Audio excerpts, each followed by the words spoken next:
Jumpa lagi dengan saya, Mr. Sorchan, di dalam channel pengembangan kepribadian atau mentoring self improvement.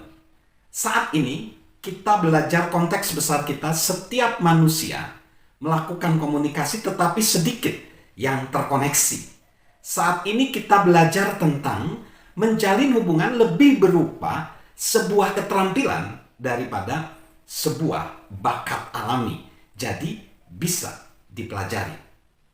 Kita akan belajar bahwa menjalin hubungan bukanlah sebuah kebetulan.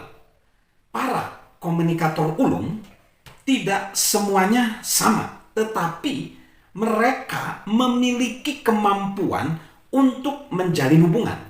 Ini bukanlah berkembang secara kebetulan.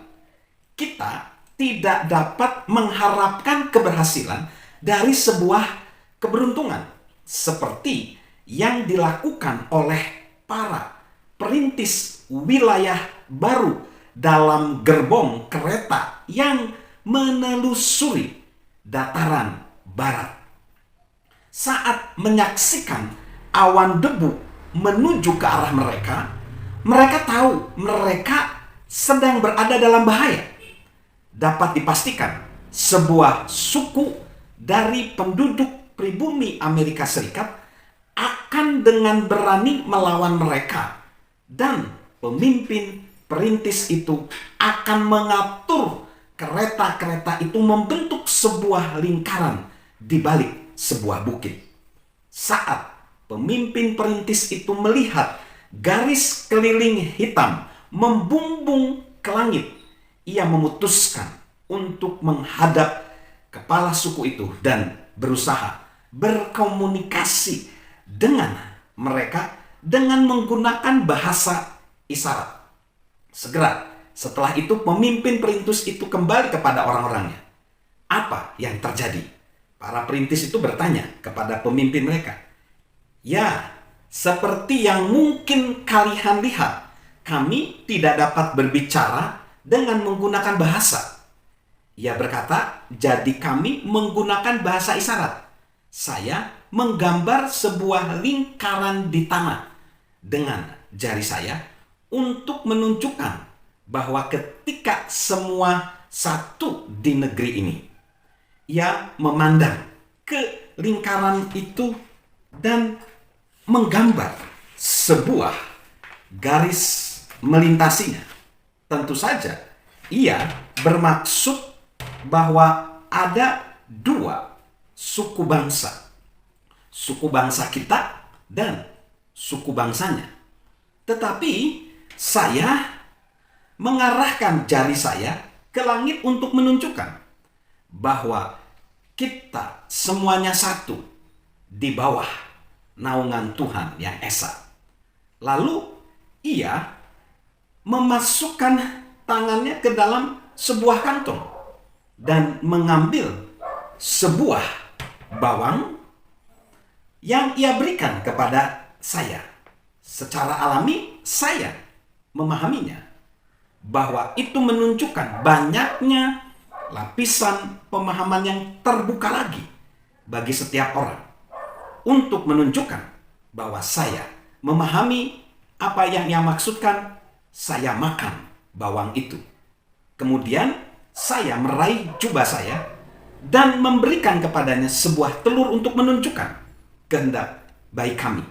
Tetapi sementara ia begitu bangga menerima tawaran saya, ia hanya berpaling dan pergi. Sementara itu, para prajurit bersiap untuk menyerang dan menunggu perintah dari kepala mereka. Prajurit tua itu menunduk dan menceritakan pengalamannya. Saat kami berhadapan muka dengan muka, ia berkata, kami segera tahu bahwa kami tidak berbicara dengan bahasa yang sama. Orang itu menggambarkan sebuah lingkaran di tanah. Saya tahu ia bermaksud bahwa kita sudah dikepung. Saya menggambar sebuah garis melintasi lingkaran itu untuk menunjukkan kepadanya bahwa kami akan memotong mereka menjadi dua. Kemudian ia mengacungkan tangannya ke langit, yang berarti ia sendiri dapat mengalahkan kami semua. Maka saya memberikan kepadanya sebuah bawang untuk mengatakan kepadanya bahwa ia akan segera merasakan air mata kekalahan dan kematian. Tetapi ia makan bawang itu sambil menantang. Kemudian ia menunjukkan sebuah telur kepada saya untuk mengatakan kepada saya betapa lemah posisi kita. Mungkin ada di antara mereka yang sudah mendekat. Marilah kita keluar dari tempat ini. Lars Ray menceritakan kisah tentang kesalahpahaman ini. Saya hampir mengakhiri tugas selama 2 tahun di kota Meksiko untuk perusahaan saya. Ia menulis, ia mengetahui sedikit bahasa Spanyol, dan meskipun banyak orang yang bekerja sama dengannya berbicara dalam bahasa Inggris dengan cukup baik, tetap saja masih ada masalah-masalah. Seringkali terjadi kebingungan, kesalahpahaman, dan salah pengertian mutlak dalam komunikasi yang disebabkan oleh tingkat pemahaman kata-kata dan maksud yang berbeda-beda, seperti yang dilukiskan dalam kisah tersebut.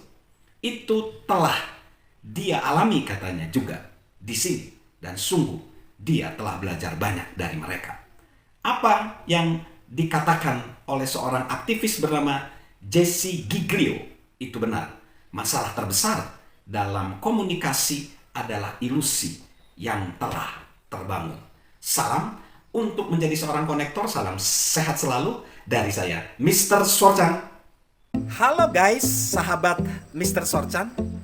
Yuk subscribe channel Mr. Sorchan, beri komentar, dan share agar orang lain bisa menjadi lebih baik.